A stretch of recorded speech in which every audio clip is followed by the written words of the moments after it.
Hi, I'm Alexandra Dunn, partner in the Environmental Safety and Incident Response Group at Baker Botts, with our latest installment on important regulatory and legislative events in the first 100 days of the Biden administration. This week was busy for EPA, with Michael Regan confirmed as EPA Administrator on March 10th.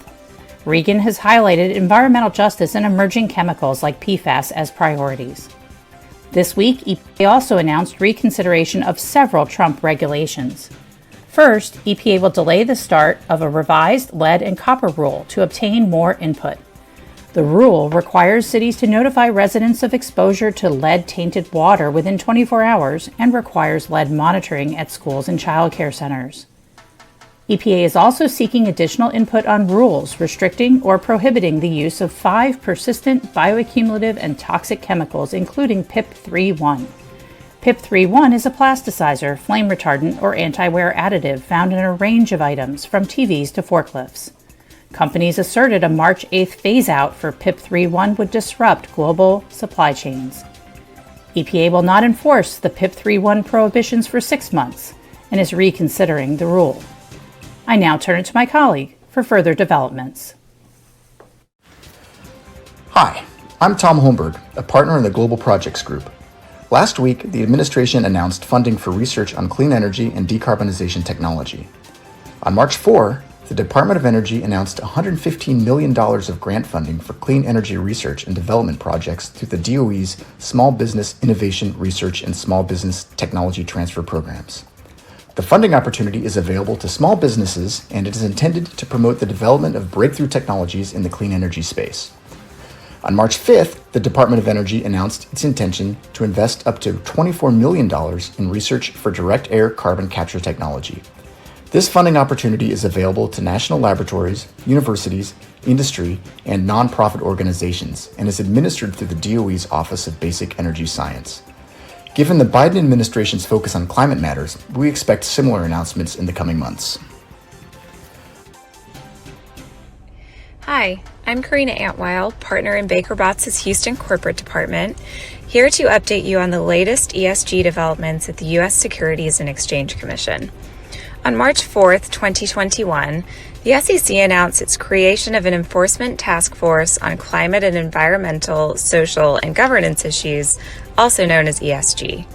This is, of course, just the latest SEC development in climate risk and sustainability, and comes on the heels of the recent appointment of a senior policy advisor for climate and ESG, increased emphasis on climate and ESG in SEC examinations, and a ramp-up of the SEC's review of climate risk disclosure. The Climate and ESG Task Force, which consists of 22 people, will develop initiatives designed to identify ESG-related misconduct. Initially, the task force will look for material gaps in issuers' disclosure of climate risks under the existing SEC framework, and will also analyze disclosure and compliance issues related to ESG strategies used by investment advisors and funds. The intent, of course, is to provide investors with more information about companies' exposure to the effects of climate change.